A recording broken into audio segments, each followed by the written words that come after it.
For 10,000 years, the light has guided humanity through hell. Today, it goes dark, not by accident, not by failure, by his choice. And I'm the one who has to make it happen. My name is Navarch Prime Sethlin Vale, and I was standing in the Chamber of Navigation when the universe changed forever. The chamber sits at the highest point of the Imperial Palace on Terra, a room carved from black stone so old that even the tech priests have forgotten its origin.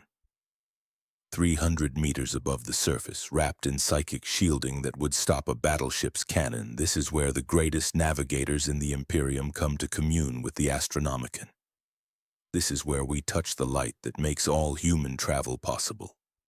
This is where I learned that everything we believed was a lie. I had stood in this exact spot 1,000 times before. My third eye, the genetic gift that marks all navigators, remained closed beneath the wrap of blessed silk I wore across my forehead. We don't open our warp eyes in real space unless absolutely necessary. The things we see can drive us mad. But here in this sanctum, wrapped in protective wards and standing before the great brass telescope that points eternally toward the throne room far below, we can safely perceive the Astronomican. We can feel the psychic lighthouse that has guided humanity's ships for millennia. The Astronomican isn't really light, not in any way normal humans understand. It's a psychic beacon powered by the Emperor himself and sustained by the Astronomican choir, countless bound psychers who burn themselves out maintaining the signal. Many die every day, their bodies spent, replaced by fresh souls dragged from the black ships. It's the most terrible and most necessary institution in the Imperium. Without it, Imperial warp travel beyond short jumps becomes a slaughterhouse. Without it, the Imperium fragments into isolated worlds that can never reliably contact each other again. I had felt that light every single day for 200 years. Navigators live long lives, our bodies sustained by the same genetic mutations that give us our third eye. I had guided ships through the warp since before some of the newest Space Marine chapters were founded. I knew the Astronomican like a sailor knows the North Star. Constant, unchanging, eternal. That's why I knew immediately when something was wrong. The first sign was subtle, a pulse through the light like a heartbeat where there should be none. The Astronomican doesn't pulse. It doesn't fluctuate. It simply exists. A steady beam cutting through the chaos of the warp. But this pulse was undeniable. I felt it through my closed third eye, through the silk wrapping, through my very skull. The 3 other navigators in the chamber with me didn't react. Navigator Helix was ancient, his body withered but his mind sharp, communing with the light as he had for 400 years. Navigator Yana and Navigator Kors stood at their own positions around the great telescope, all of us forming points of a square. None of them moved. None of them showed any sign they had felt what I felt. The pulse came again, stronger this time. My hands gripped the brass railing before me, knuckles going white. The metal was cold, polished smooth by centuries of navigator hands holding this exact spot. But now it felt different. Everything felt different. Then I heard it, not with my ears. No sound had entered the chamber, but inside my mind a voice spoke, a voice I had never heard before yet somehow recognized instantly, a voice that carried the weight of 10,000 years and the authority of the only being in the universe who had the right to command me. Sethlin Vale, my birth name, not my title, not Navigator or Navarch Prime, my true name, the one I hadn't heard spoken aloud since I left my family estate to enter service 180 years ago. The voice knew me. The voice saw me, and I knew with absolute certainty who was speaking. The Emperor was conscious. The Emperor was aware. And the Emperor was talking directly into my mind. "You will listen," the voice said, each word feeling like pressure against my thoughts. "You will prepare. You will warn them." I wanted to respond. I wanted to fall to my knees or cry out or do something, anything. But my body wouldn't move. I stood frozen at the railing, my hands locked in place, my breath caught in my throat. The other navigators continued their communion, unaware that reality itself was breaking apart around us. The voice continued, and as it spoke, images flooded my mind. Not words now, but visions. Knowledge transmitted directly into my consciousness faster than thought. I saw the Astronomican not as a tool, but as a crutch. I saw humanity limping through the galaxy, dependent on this one light, never developing the natural abilities that slept dormant in our genetic code. I saw us trapped in a cycle of dependency that would last forever unless something changed. And I saw the change. I saw the light going out, not dying, not failing, but ending, deliberately severed, shut down by the one who created it. In 90 days, the voice said, and the timeline burned into my mind with perfect clarity. The light ends. Prepare the Imperium. Guide them to safety. This is mercy, though they will not understand. The vision expanded. I saw coordinates now, hundreds of them, scattered across the galaxy. Star systems marked with golden light. Specific worlds. Specific sectors. Each one glowing in my mind's eye with perfect clarity. I understood without being told that these were sanctuaries. These were the places where humanity could survive what was coming. But as I saw the sanctuaries, I also saw what was missing. Terra itself was not on the list. Holy Mars was not on the list. Ultramar, Baal, Fenris, the home worlds of the greatest space marine chapters, none of them glowed with that golden light. Major hive worlds with populations in the hundreds of billions were dark. Forge worlds that produced the weapons and ships of the Imperium were dark. Shrine worlds where pilgrims had traveled for millennia were dark. The sanctuaries were small worlds, quiet worlds, places I had barely heard of. Agricultural planets, mining colonies, worlds on the edges of imperial space that nobody important cared about. Those were the ones marked for survival. They will not believe you, the voice said, and I felt something like sadness in it. They will call you mad. They will call you corrupted. But you will persist. You will warn them anyway. Some will listen. Those will survive. I wanted to ask why. I wanted to ask how he could condemn so many to death. I wanted to know what could possibly justify ending the one thing that held the Imperium together. But the presence in my mind read my questions before I could form them. Watch, the voice commanded. The vision changed. Now I was seeing the warp itself, something only navigators can truly perceive. The Imperium, that parallel dimension of psychic energy where ships travel faster than light. It's a nightmare realm at the best of times, filled with currents of madness and predators made of thought. But it's navigable. With the Astronomican as a reference point, we can find safe routes through the chaos. Except now I was seeing something else. Far out in the deep warp, in regions so distant that no navigator had ever traveled there, something was moving. Multiple somethings, vast beyond comprehension. Not demons, not the entities spawned by the chaos gods. These were something else entirely, something older, something worse. They were moving toward the Astronomican, drawn by its light like moths to a flame. And they had been moving toward it for a very, very long time. I understood then. The Astronomican wasn't just a lighthouse guiding humanity's ships. It was a beacon screaming our location into the void. It had been calling these things toward us since the moment it was lit. For 10,000 years they had been approaching, getting closer, year by year, century by century. And soon they would arrive. The Emperor couldn't destroy them, not yet. Maybe not ever, but he could hide us. By shutting off the light, by making humanity psychically invisible, he could make them lose our scent, make them pass by our little corner of the galaxy and continue into the darkness beyond. But the cost. Oh, the cost. They will call it the end of the Imperium, the voice said. Let them. The Imperium that exists today is already dead. It is a corpse that refuses to fall. I am giving birth to what comes next.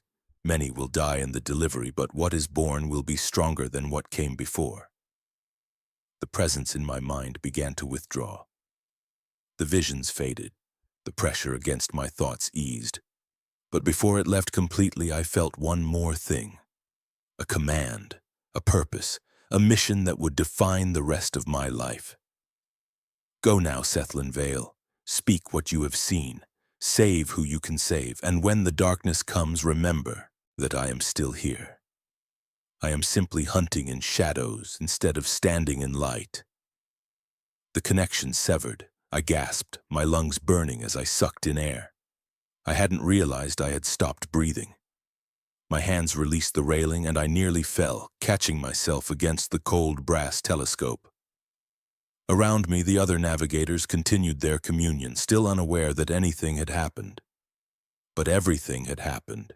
Everything had changed, and I had 90 days to convince the Imperium that the Emperor himself had ordered the end of the light that kept them alive. I looked at my hands. They were shaking. 200 years of service, 200 years of guiding ships through hell itself, and my hands had never shaken. But they shook now, because I knew what came next. I would go to the High Lords. I would tell them what the Emperor commanded, and they would think I had gone mad. They would think the warp had finally corrupted me. They would think anything except the truth, but I would persist, because the Emperor himself had commanded it. Because somewhere in the galaxy there were people who needed to reach those sanctuary worlds. Because in 90 days, ready or not, the light would end, and I alone knew it was coming. The High Lords called me a liar to my face. 7 of them sat in their thrones of polished marble and ancient wood, robes heavy with gold thread and badges of office that weighed more than a normal man's armor. Behind them, the vast chamber stretched 200 meters to a ceiling lost in shadow. Servo skulls hovered in the gloom, recording everything. Guards in ceremonial armor lined the walls, their weapons ready despite the peaceful setting. I stood alone in the center of the floor, a circle of black stone worn smooth by petitioners who had stood in this exact spot for millennia. My navigator robes felt thin and inadequate. My third eye remained covered, but I could feel the weight of their stares anyway. You claim to have received direct communication from the Emperor, Lord Valorian said, his voice echoing off the stone walls. He was master of the Administratum, the man who controlled the vast bureaucracy that kept the Imperium functioning. His face was hidden behind a golden mask, as was tradition for his office. In 400 years of service, the navigators have never reported such contact, not once. I know what I experienced, my lord, I said, keeping my voice steady. The Emperor spoke to me. He showed me what must be done. The Emperor has not spoken to anyone in 10,000 years, Lord Helix interrupted. She was ecclesiarch, leader of the imperial cult, and her voice carried the certainty of absolute faith.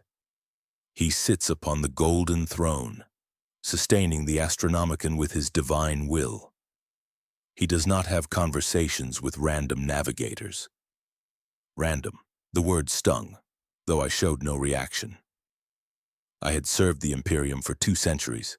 I had guided ships through warp storms that would have killed lesser navigators.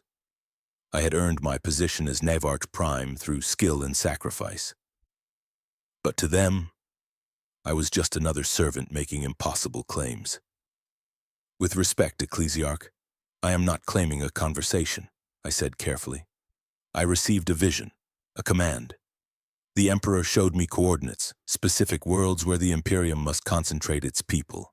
He showed me why, and he showed me that in 87 days the Astronomican will end.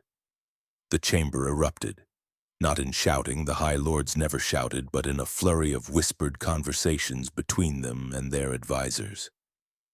Servo skulls descended lower, their recording equipment whirring. The guards shifted, hands moving closer to their weapons. Lord Valorian raised one hand and silence returned instantly. You understand what you're claiming. The Astronomican is sustained by the Emperor himself and by the choir, countless psychers burning out daily to maintain the beacon. It cannot simply end unless the Emperor himself wills it to die. Are you claiming the Emperor wishes to destroy his own Imperium? No, my lord. I'm claiming he's choosing to transform it. More whispers. More servo-skull activity. I saw Lord Helix lean forward in her throne, her eyes visible behind her ornate headdress. They were angry eyes. Heresy, she said simply. The Emperor would never willingly end the light that sustains his Imperium. This is either madness or corruption speaking. Either way, Navarch Prime Sethlin Vale, you are relieved of duty pending investigation by the Inquisition. I had expected this. The vision had warned me, but hearing the words still felt like a physical blow. I had served faithfully for 200 years, and with one accusation, it was over. You may go, Lord Valorian said, waving his hand dismissively. Guards will escort you to secure quarters. Do not attempt to spread these claims further. Do not contact other navigators. Do not leave the palace grounds. The Inquisition will determine if you are corrupted or simply suffering from warp exposure. I bowed because refusing would only make things worse, and turned to leave. The guards moved to flank me, their weapons now obviously ready. As I walked across that worn black stone, I felt the weight of failure settling on my shoulders. I had one job, warn them, and I had failed. But as I reached the massive brass doors that led out of the chamber, something happened. A young adept, barely 20 years old by the look of him, came running up the central aisle. His robes were those of an astropath, marked with the symbols of the telepathic order who transmitted messages across the Imperium. His eye sockets were empty, burned out in the ritual that awakened his psychic powers. But despite his blindness, he moved with purpose. "My lords," he gasped, falling to his knees in the center of the floor where I had just stood. "Forgive the interruption, but we have received 47 identical messages from navigators across the Imperium, all received within the last hour, all claiming the same thing." Lord Valorian leaned forward. "What thing?" "That the Emperor has communicated with them, my lords, that he has shown them coordinates, that he has told them the Astronomican will end in 87 days. The chamber fell absolutely silent. Even the servo skulls stopped their humming. I turned back from the doorway, my heart pounding. I wasn't alone. Others had received the vision. Others knew. "Impossible," Lord Helix whispered, but her voice lacked its earlier certainty. "I have the transcripts here, my lords," the adept said, holding up a data slate with shaking hands. "Navigator Corvin of House Belisarius, Navigator Senna of House Ortelius, Navigator Thane of the Ultramar fleet, all report identical coordinates, all report identical timelines. The messages are too similar to be coincidence or conspiracy." I watched as Lord Valorian took the data slate and began scrolling through it. His golden mask made his expression unreadable, but his hands moved faster and faster, his body language betraying growing alarm. "These coordinates," he said finally, "they're real worlds, minor systems, agricultural planets and frontier colonies. Nothing strategic, nothing important." He looked up at the adept. "Why would the Emperor choose these worlds?" "I don't know, my lord," the adept said, "but the navigators all report the same thing. These worlds will be sanctuaries. These worlds will survive what comes next." Lord Helix stood from her throne, her robes rustling. "This is mass corruption, a chaos plot to sow panic and disorder. We must investigate," Lord Valorian interrupted, his voice sharp. "Whether this is truth or deception, 47 navigators don't spontaneously share the same delusion. Navarch Prime Vale, you will remain available for further questioning, but you are not yet condemned."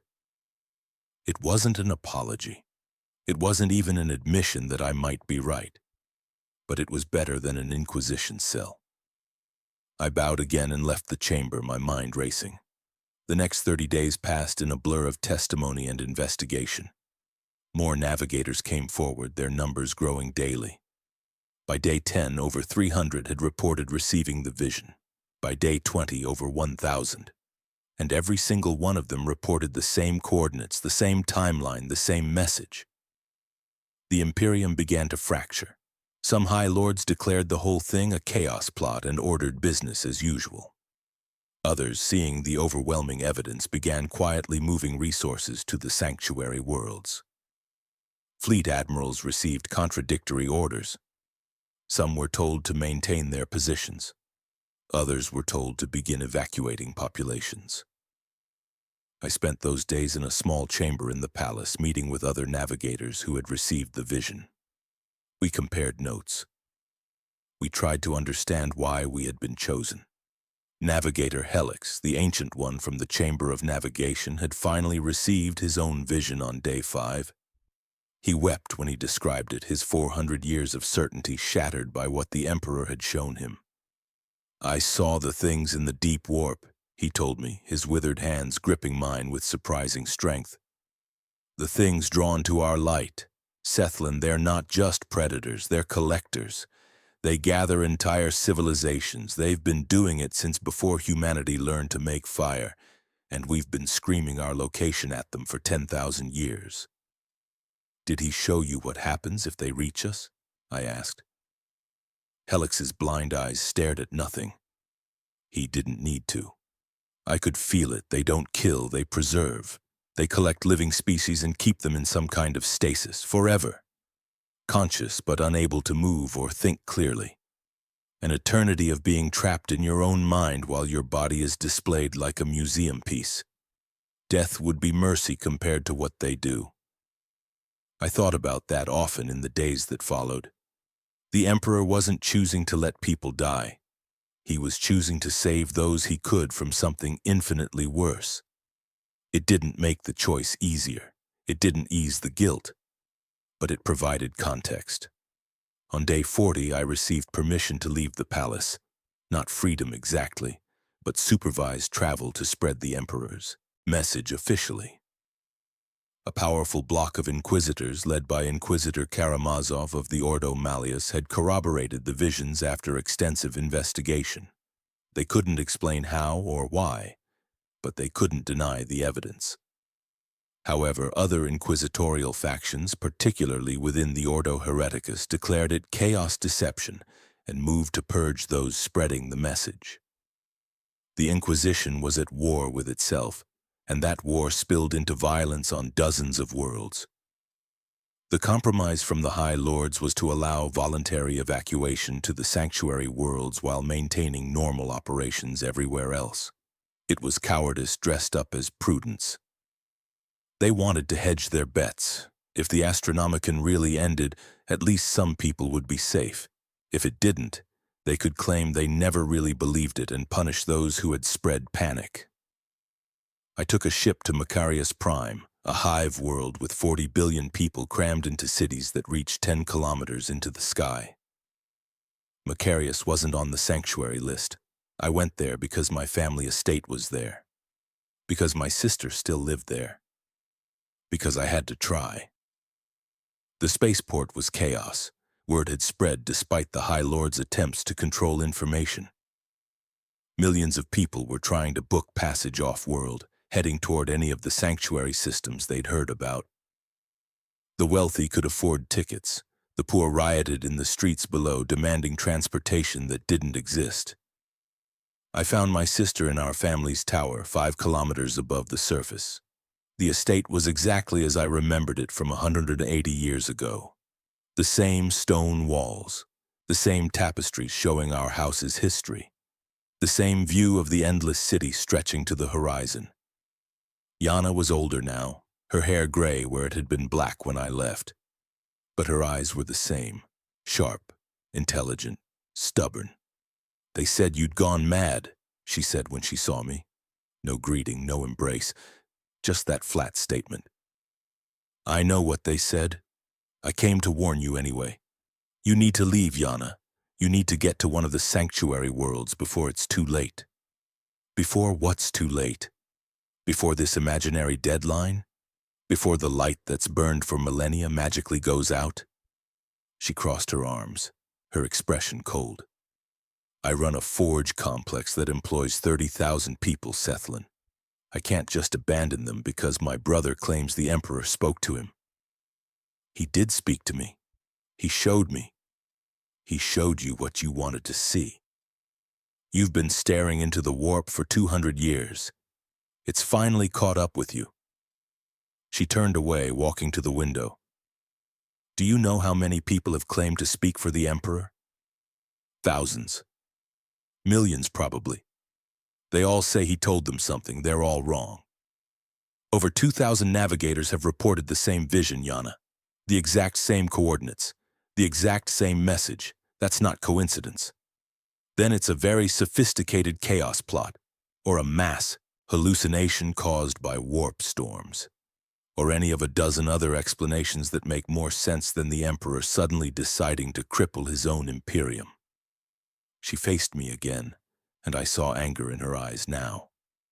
You want me to abandon everything I've built, everyone who depends on me, based on a vision? I pulled out a data slate, the one with all the coordinates encoded. These are the sanctuary worlds. The nearest one is Calthos 7, 30 light years from here. It's an agricultural world, small population, room for millions more. I can arrange transport for your workers, for your family, for everyone.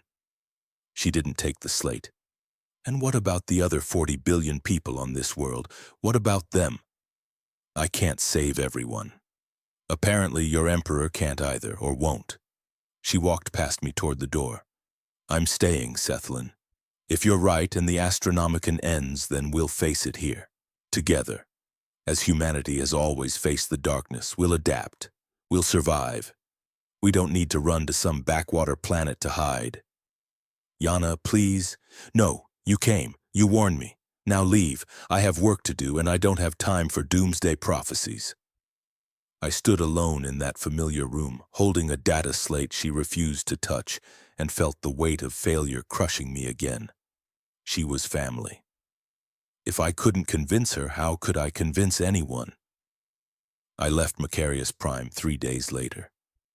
As my ship pulled away from the planet, I looked down at those towering cities, at the 40 billion souls who would be trapped when the darkness fell. Yana was down there somewhere, running her forges, managing her workers, living her life, confident that the future would be like the past. But I had seen what was coming, and I knew she was wrong. On day 60, the first major fleet movements began. Chapter Master Valdris of the Crimson Swords announced he was moving his entire chapter to the sanctuary world of Talos III. His declaration split the Space Marines. Some chapters followed his lead. Others declared him a traitor and a coward for abandoning his oaths. Fighting broke out between loyalist chapters who refused to leave their posts and those who believed the visions. Battle brothers who had fought side by side for centuries turned their weapons on each other. It was a small civil war, nothing like the Horus Heresy, but it was brother against brother nonetheless. The orcs sensed the chaos and launched new wars across a dozen sectors. Chaos warbands emerged from the warp, striking at worlds distracted by evacuation efforts. The Tyranids continued their inexorable approach from the galaxy's edge, uncaring about human politics. And through it all, the countdown continued. 60 days became 50, then 40, then 30. On day 70, I received a second vision, brief, intense. I was in my quarters on a transport ship heading toward another world to spread the warning. The presence returned to my mind like a door opening in a wall I didn't know was there.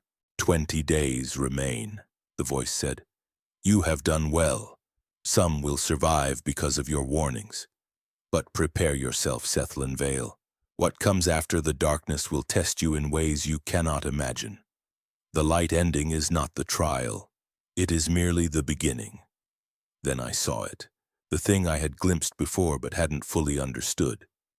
The sanctuary worlds weren't just random selections. They all sat in regions where the warp was naturally calm, stable, where the barrier between real space and the immaterium was thick and strong. The Emperor had spent 10,000 years observing, measuring, mapping every stable warp route in the galaxy.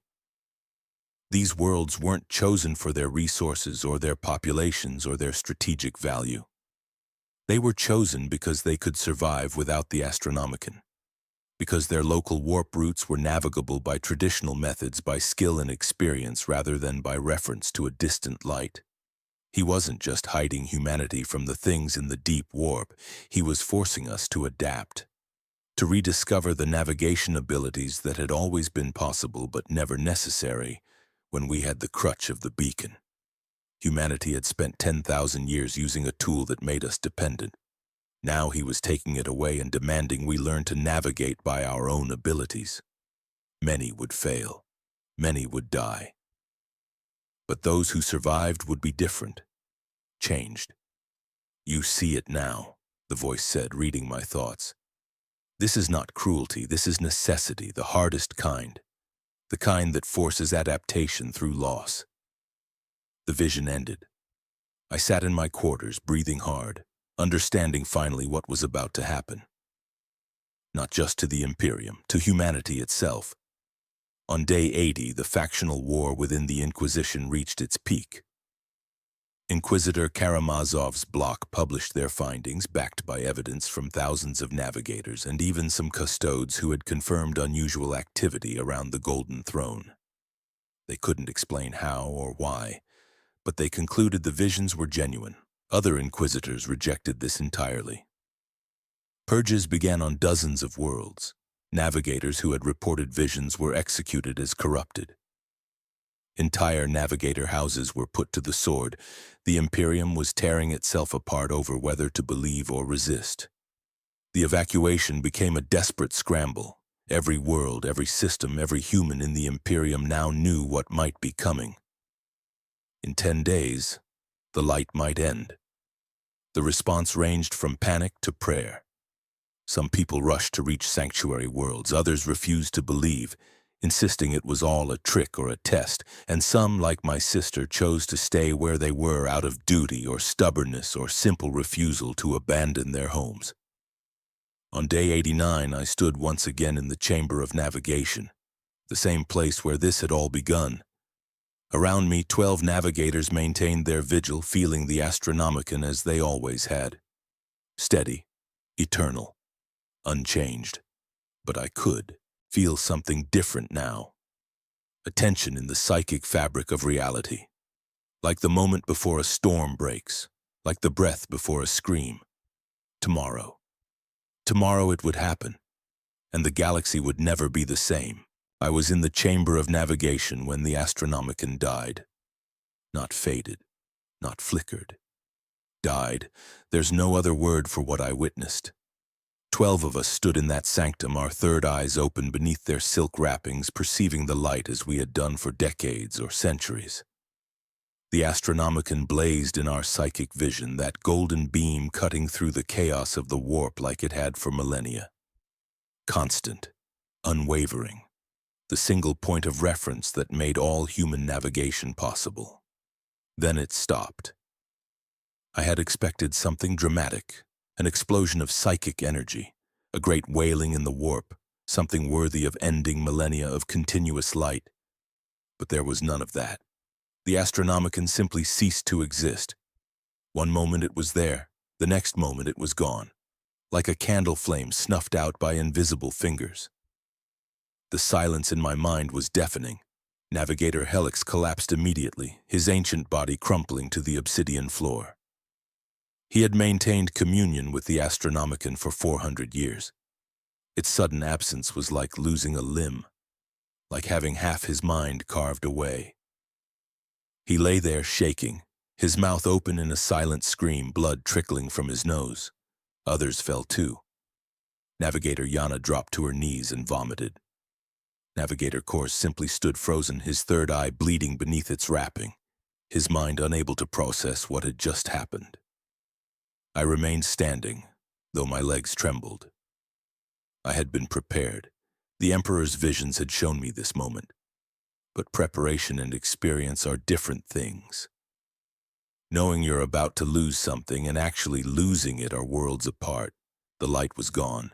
The reference point that every navigator in the galaxy had relied on for their entire lives was simply gone. We were diminished, all of us.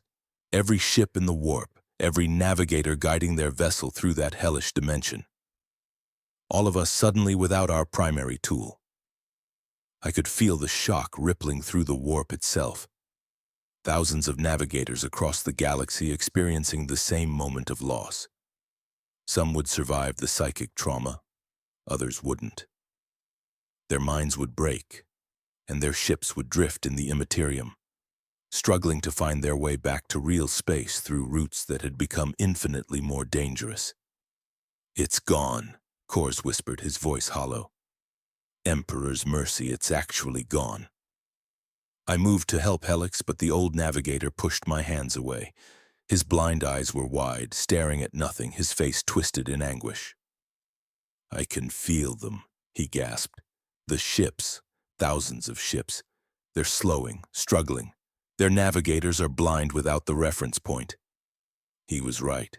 With my third eye still open, I could perceive the warp beyond our chamber.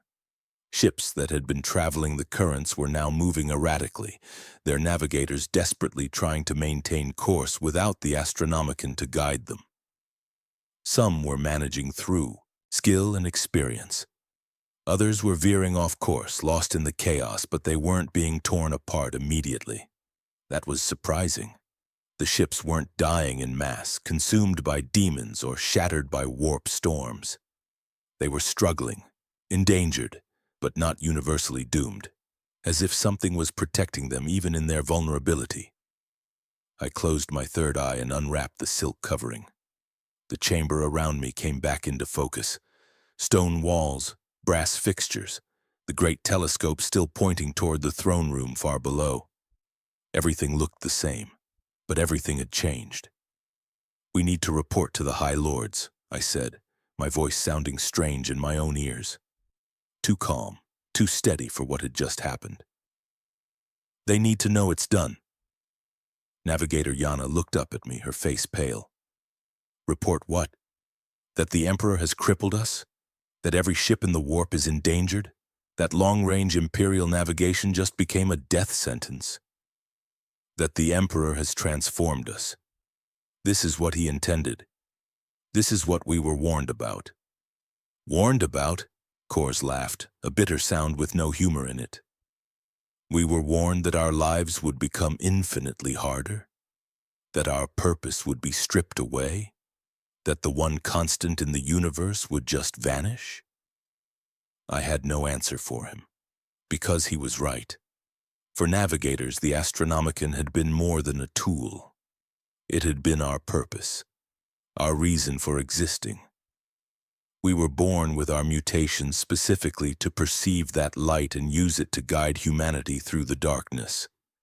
Without it, we would have to relearn everything. The hours that followed were chaos contained within stone walls.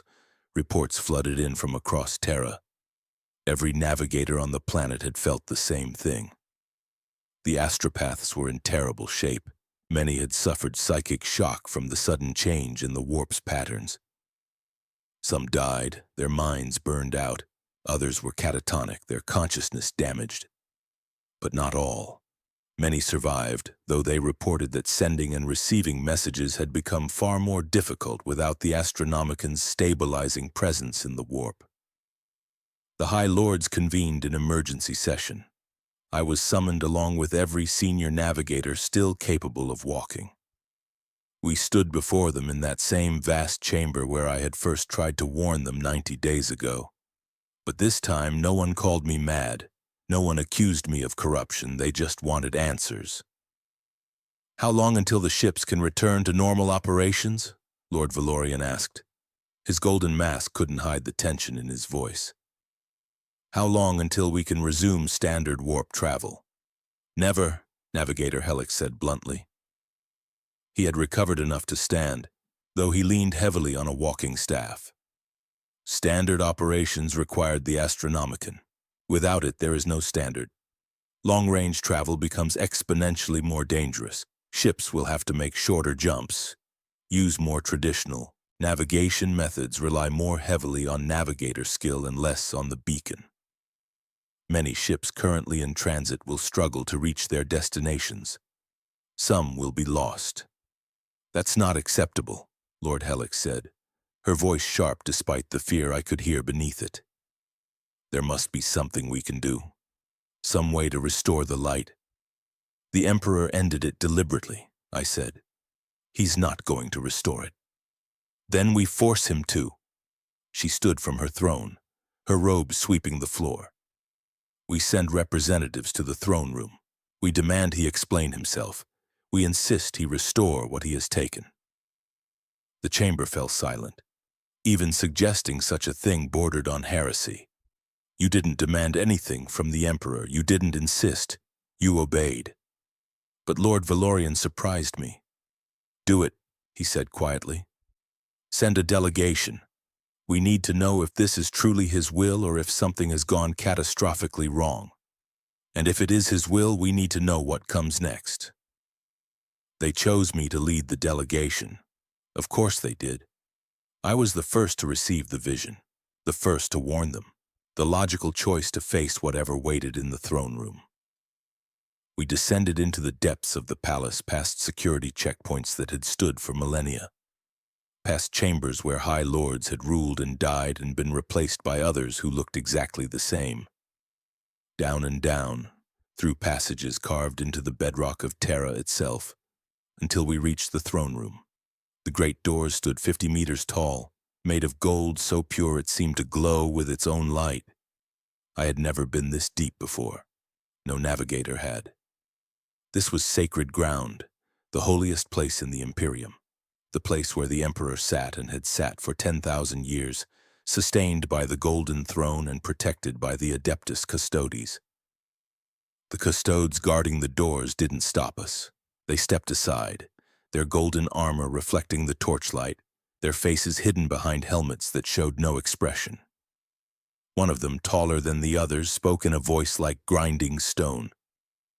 He has been expecting you, Navigator. He has been expecting all of you. The doors swung open and we entered. The throne room was vast beyond comprehension. The ceiling disappeared into darkness 300 meters above. The floor was polished obsidian that reflected our images like dark mirrors. And at the far end, barely visible in the golden light that emanated from it, stood the golden throne. And he was gone. The throne was empty. The withered corpse that had sat there for 10,000 years, the skeletal form kept alive by machines and will and the sacrifice of countless souls, was simply not there. The machinery still hummed. The tubes still pulsed with energy. But the throne itself was vacant, yet something was different about the throne itself. The mechanisms had changed. Where before there had been thousands of connection points channeling psychic energy outward to sustain the Astronomican, now those same channels seemed to be flowing inward, into the throne itself. The entire apparatus had reconfigured, shifting from beacon to barrier. I understood suddenly what had happened. The webway breach. The tear in reality beneath the palace that the Emperor had been holding closed for 10,000 years. The reason he could never leave the throne. That breach was now sealed by the throne itself. The machinery transformed into a permanent lock on the nightmare that had threatened to consume Terra. Whatever he had done, the throne hadn't simply shut down. It had transformed. Changed purpose. The Emperor's will had reshaped it into something new. A containment field that no longer required his physical presence to maintain. Where? Navigator Kors began, but his voice died as we felt it. A presence. Not in the room with us, but close, very close, just beyond the veil of reality. My third eye opened involuntarily, responding to the power I could feel building. And I saw him, not in real space, but in the warp, a figure of golden light that had no physical form but existed anyway. Massive, terrible, beautiful. Moving through the immaterium with purpose. He was hunting. The presence touched my mind and I received images, not words. Pure information transmitted faster than thought. I saw the things in the deep warp, those collectors that had been drawn by the Astronomican's light. They were massive beyond description, beings that existed across multiple dimensions, consciousness spread across light years. They had been approaching for millennia, drawn by the beacon coming to add humanity to their collection of preserved civilizations. But now the beacon was dark, and they had lost the scent. I watched through the Emperor's perception as they circled, searching, confused. They knew their prey had been here. They could sense the residue of human psychic presence. But the source was gone, hidden. And while they searched, the Emperor hunted them. I saw golden light lance through the warp, striking one of the massive entities. It didn't kill the thing. These creatures were too vast, too alien to die from any single blow.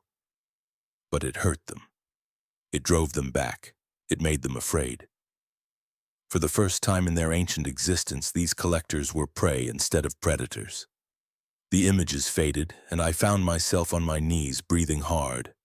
Around me, the other navigators were in similar states. We had all seen it, all understood. "He's not gone," I managed to say. "He's just not here anymore. He's in the warp, fighting the things that were coming for us. And he's reconfigured the throne to seal the webway breach so he could leave." "But without his physical presence," Kors said, gesturing at the empty seat. "How can he survive? How long can a consciousness exist in the warp without being corrupted?" I understood then. The Golden Throne had been a prison as much as a life support system. It had kept him tethered to his dying body, trapped him in endless agony, forced him to divide his attention between sustaining the Astronomican and holding back the webway breach.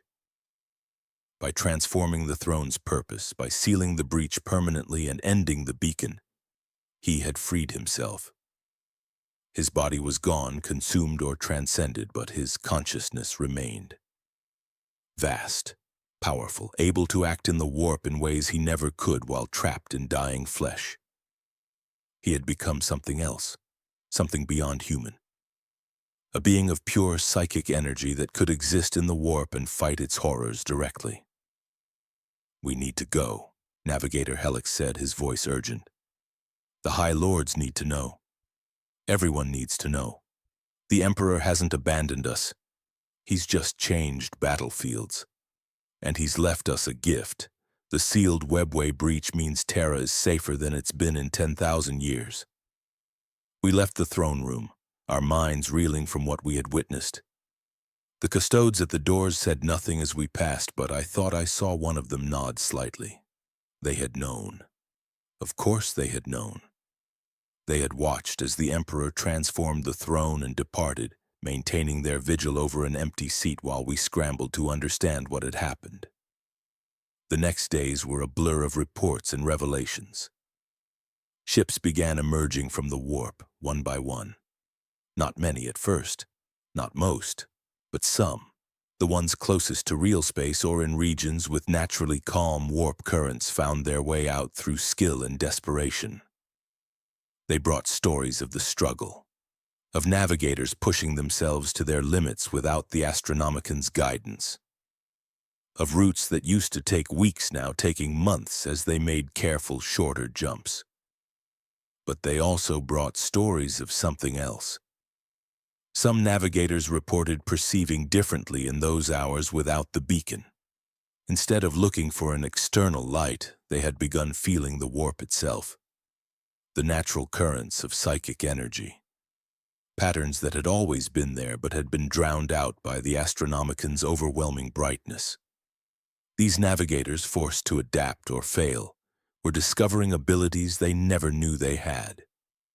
Not faster than before, the routes were slower and more dangerous now, but possible, survivable, a way forward that didn't require the beacon. "It's adaptation," Helix said when I described what I was hearing. We sat in a small chamber deep in the palace, reviewing reports from across the Imperium. "Forced adaptation. The Emperor removed the tool, and now we're learning we have abilities we never developed because we didn't need them." "And the ones who can't adapt?" I asked. "They die, or they learn, or they stay in port and never travel again. Those are the only options now." On day 7 after the shutdown, I received word from Macarius Prime. A refugee fleet had made it out, one of the last groups to escape before the planet's defenses collapsed under orc attack without Imperial reinforcement arriving. The message included a passenger manifest. Yana's name was on it. I met her ship when it docked at Terra's orbital station. The vessel was damaged, its hull scarred by weapons fire and rough warp transitions. But it had made it. Somehow, through skill and desperation, it had found its way to Terra despite the absence of the Astronomican. Yana emerged from the airlock looking like she had aged 20 years in the 7 days since the shutdown. Her face was hollow, her eyes haunted. Her clothes were torn and stained. Behind her came hundreds of other refugees, all looking similarly traumatized. "You were right," she said when she saw me. No greeting, no embrace, just that simple admission. "Everything you said, it all happened. The light went out. Navigation became a nightmare. Our world." Her voice broke. "Our world fell. The orcs came and we had no way to call for help quickly enough. No way to evacuate everyone. I got out with 3,000 people. Billions remained." I wanted to tell her I was sorry. I wanted to say something comforting. But there were no words adequate for that level of loss. "How did you get here?" I asked instead. "Without the Astronomican, how did your ship find Terra?" "Our navigator," she said, her voice distant. Young woman, barely 30 years old. She was supposed to be too inexperienced for solo warp travel. But when the light went out and our primary navigator had a breakdown from the shock, she took over. She said she could feel something, patterns in the warp. She guided us here using methods she couldn't even explain. It took 3 times as long as it should have. We nearly ran out of supplies, but we made it. She looked at me then, and I saw something in her eyes I had never seen before. Not anger, not blame, just exhaustion and a terrible understanding. "This is what he wanted, isn't it? This adaptation, this struggle. He made it harder so that those who survived would be different." "He hid us from something worse," I said. "But yes, this is what he wanted. Humanity learning to navigate without the crutch." She turned away, watching the other refugees disembark. "I hope it was worth it. I hope whatever comes next justifies what we've lost." I had no answer for her, because I didn't know if it would be worth it. I only knew it was necessary. On day 30 after the shutdown, the reports from the sanctuary worlds began arriving. The worlds the Emperor had designated in his vision, the places where humanity was supposed to gather and survive. They were struggling but stable. Located in regions where the warp was naturally calm, these worlds had local navigation routes that didn't require the Astronomican. Their navigators were adapting faster, learning to read the warp's natural patterns because they had to travel regularly to survive. Ships moved between nearby sanctuary worlds, slowly establishing new trade routes using old techniques that had been forgotten when the beacon made everything easier. The cost had been catastrophic. Preliminary estimates suggested that most of the Imperium's territory was now isolated. Many worlds were cut off completely. Thousands had fallen to xenos or chaos or simple starvation without the supply lines that had sustained them. But some survived, and those that did were changing, adapting, becoming something different than what came before. I stood in the chamber of navigation, the place where this had all begun, and opened my third eye. The Astronomican was still gone. That void in my psychic vision remained. But now, when I looked at the warp without searching for the beacon, I could see what those adapting navigators were describing.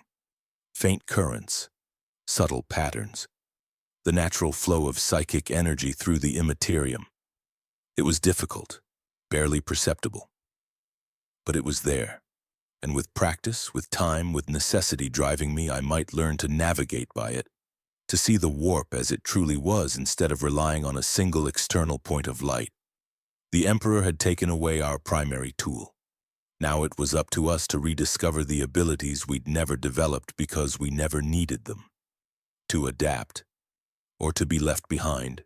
5 years have passed since the light went out. 5 years since the Astronomican died and the galaxy changed forever. I stand now in a navigation chamber unlike any that existed before the shutdown, watching a new generation of navigators guide ships through the warp using methods that would have seemed impossible in the old days. The chamber is open to space, protected only by invisible void shields that shimmer faintly when debris strikes them. No walls of stone, no ancient brass instruments.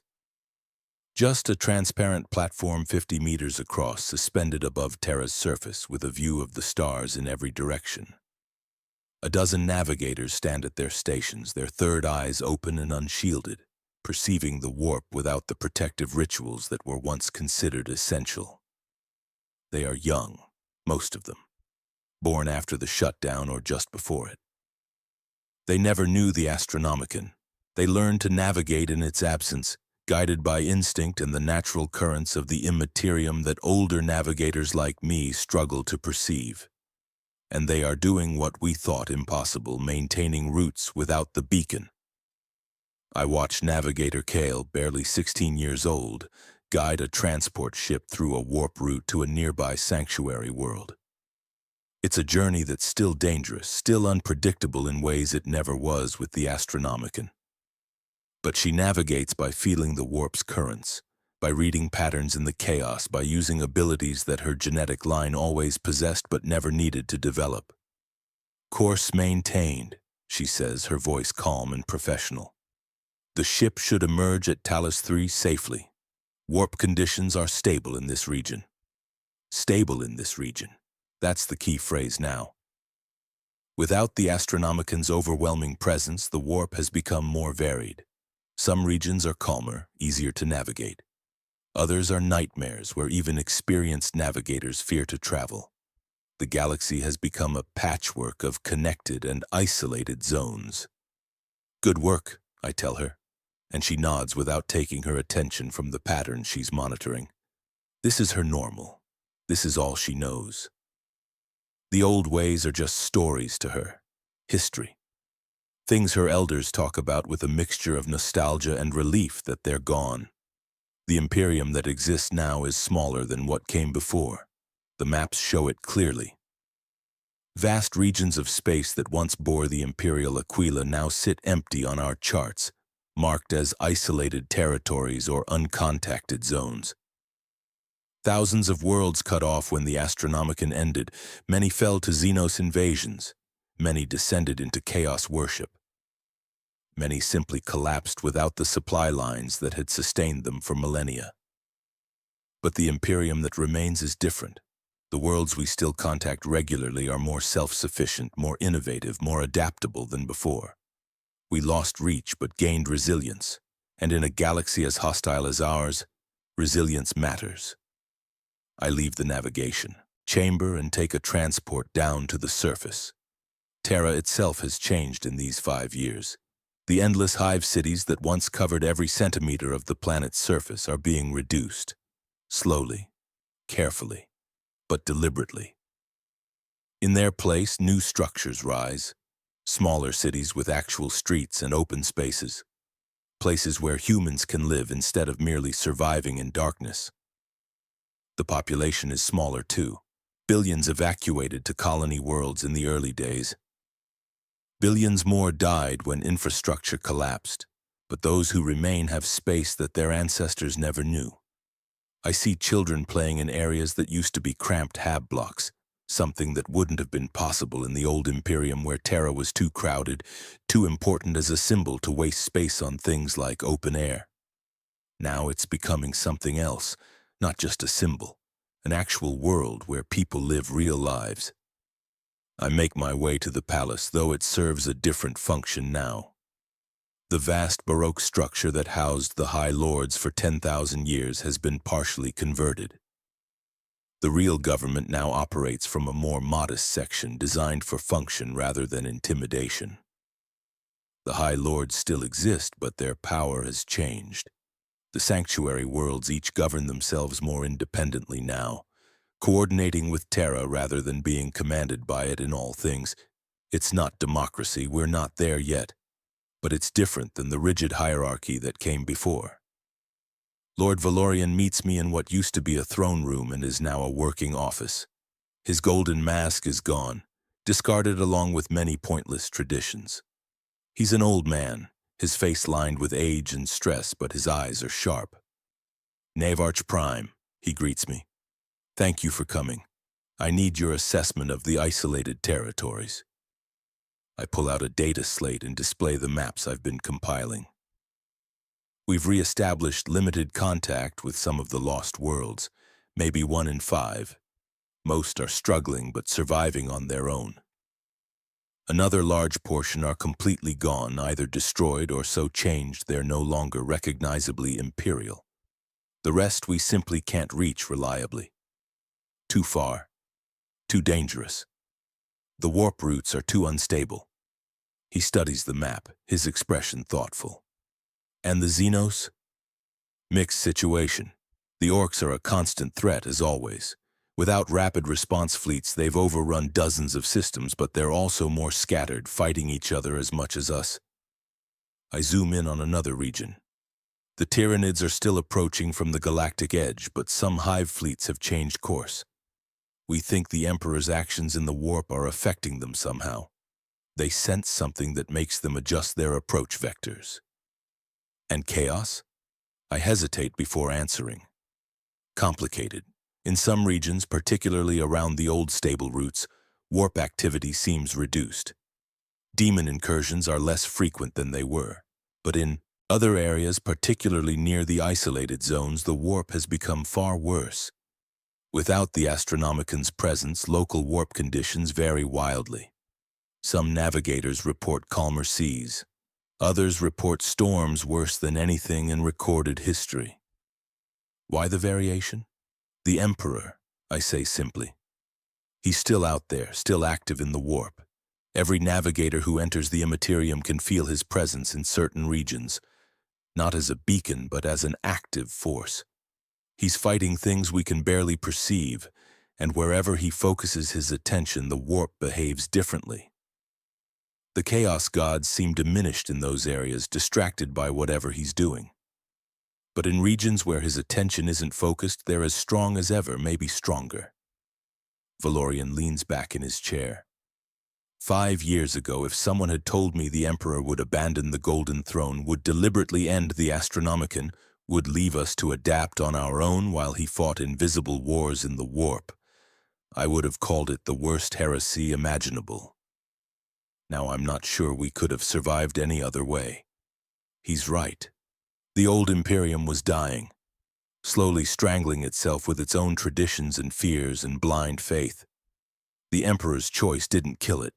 It just forced a transformation that might have taken millennia otherwise and gave survivors the impetus to build something different. There's something else, I say, pulling up another file. We've established temporary tactical arrangements with several Xeno civilizations. Limited, local, controversial. His eyebrows rise. Explain. Some Eldar craft worlds have opened communications in specific regions where both our species face Tyranid threats. We're not allies in any formal sense, but we share intelligence about hive fleet movements. Similarly, some Tau settlements coordinate defense in border regions. There's even been a non-aggression arrangement with one Necron tomb world that woke during the chaos of the shutdown. The old ecclesiarchy would have called that heresy. The ecclesiarchy barely exists in its old form, and the new priesthood understands that the Emperor never wanted blind xenophobia. We're still human. We still defend human interests first. But we've learned that in a galaxy this hostile temporary tactical arrangements with non-hostile Xenos can serve our survival. It's pragmatism, not alliance. Valorian nods slowly. Everything you're describing is nearly unrecognizable from what we had 5 years ago. That's because it had to change. The Emperor didn't want to save the old Imperium. He wanted to force it to transform or die. After my meeting with Valorian, I returned to my quarters in the old navigator section of the palace. The rooms are simpler now, less ornate but more comfortable. I've lived here for 5 years, watching the transformation unfold. Yana visits me that evening. My sister has remained on Terra, working in one of the new forge complexes that build ships. using technologies that were locked away for millennia. Technologies that the old Mechanicus would have rejected. She's older now, her hair completely gray, but there's a vitality to her that wasn't there before. "I thought you'd want to see this," she says, handing me a data slate. New ship design. Uses warp current prediction algorithms instead of forcing through with brute engine power. More efficient in stable regions, though still risky in unstable ones. I review the specifications, impressed despite myself. This would have taken decades to develop under the old Mechanicus bureaucracy. The old Mechanicus would have rejected it as tech heresy and executed anyone who suggested it. She sits down across from me, accepting the tea I offer. "We've made more progress in 5 years than the Imperium made in 5 centuries before the shutdown. Because we're allowed to innovate now, allowed to question, allowed to improve instead of just maintaining and praying. The cost was enormous." "Yes, it was." Her expression darkens. "I watched billions die on Macarius Prime. I'll never forget that. Never fully accept it, maybe. But I also see what's rising from those ashes, and I think maybe there was no other path forward that wouldn't have been just as bloody eventually. The old Imperium was unsustainable." We sit in silence for a while, drinking our tea, both thinking about the price of transformation. The countless lives lost so that survivors could have a chance at something different. It's not a fair trade. It's not a just trade. But it might have been a necessary one. "Have you felt him recently?" Yana asks suddenly. "The Emperor, in the warp." I nod. Every time I open my third eye, he's always there now in certain regions, not watching us, not guiding us, just present, fighting his war in dimensions we can't fully perceive. Wherever he focuses his attention, the warp calms. But he can't be everywhere.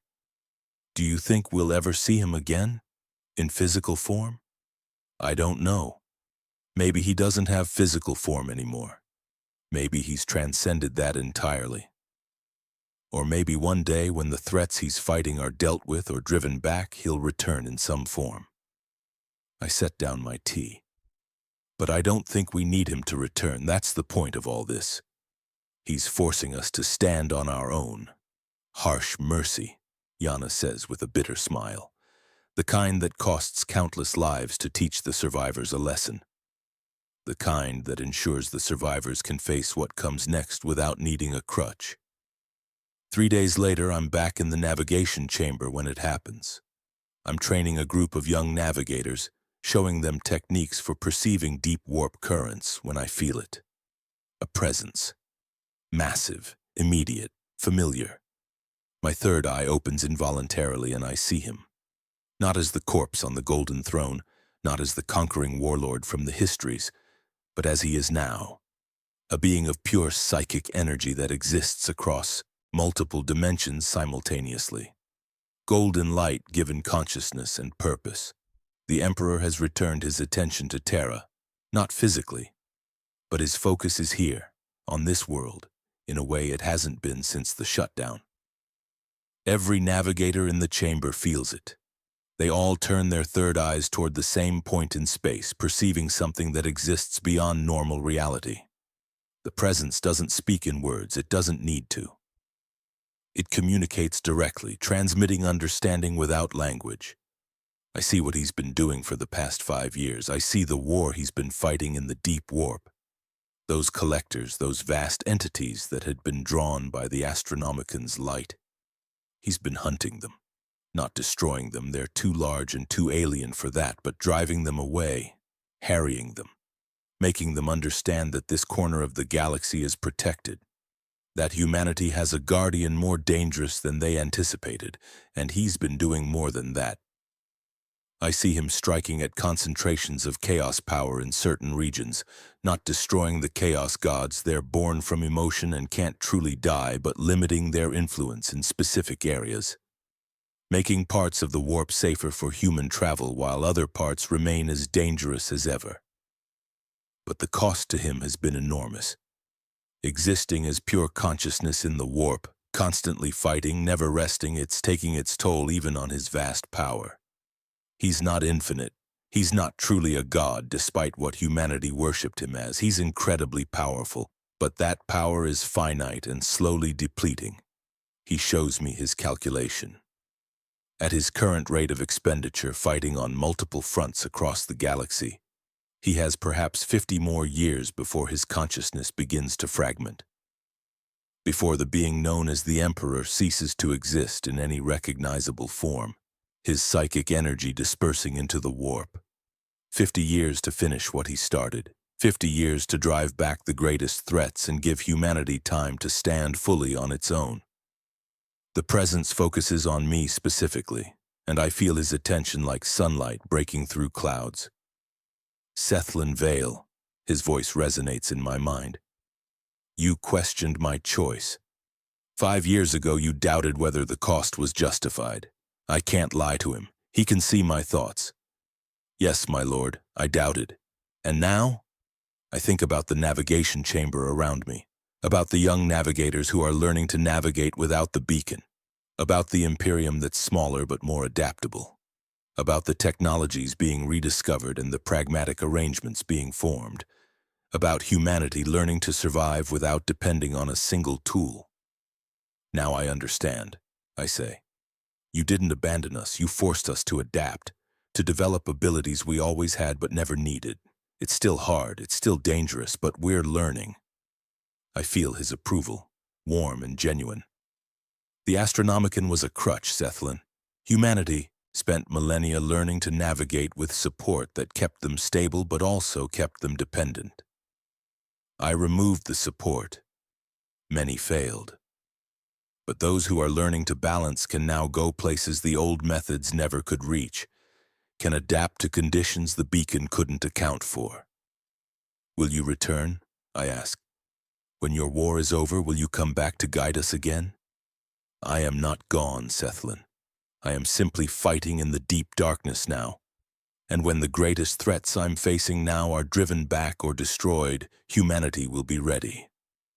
Not because I protected them, but because they learned to protect themselves.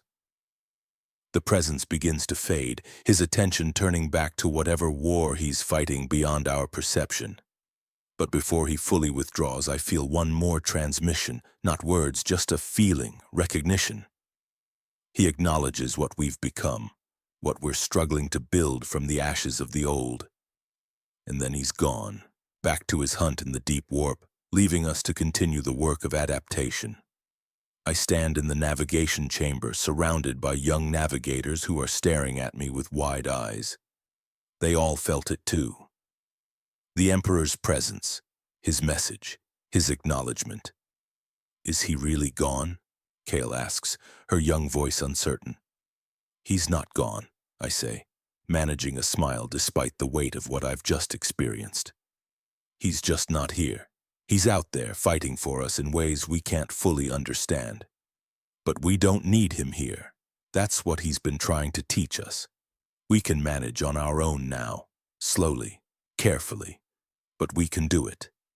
I look out at the stars beyond the void shield, at the galaxy that stretches in all directions. Smaller than it once was from our perspective, more fragmented, more dangerous in some ways, but also more alive with possibility, more human in its imperfection. What happens when the Emperor ends the Astronomican? Humanity stops depending on a single light to guide them. They learn to navigate by reading the darkness itself. They adapt to conditions they never had to face before. They struggle. They lose much. But they survive. The Imperium that exists now is not the Imperium of legend. It's smaller, harder, newer. But it's also more resilient, more flexible, more capable of adapting to change. We lost our primary tool and had to relearn navigation. We lost our guaranteed routes and had to find new ones. We lost our certainty and had to embrace risk. 5 years ago, I stood in this chamber and watched the Astronomican die. I thought it was catastrophe, but it was transformation. The beginning of humanity finally becoming something that could survive without a crutch, without a beacon, without a god watching over every step. Not subjects, not worshippers, Not blind followers of tradition, just humans, flawed, struggling, adapting, surviving, and slowly, painfully learning to navigate a galaxy that no longer provides easy answers. The work continues. The transformation is not complete. There are still threats out there, still worlds we've lost contact with, still dangers we can't predict.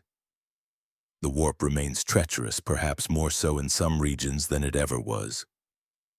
But for the first time in millennia, humanity is changing instead of just enduring. We're adapting instead of just maintaining.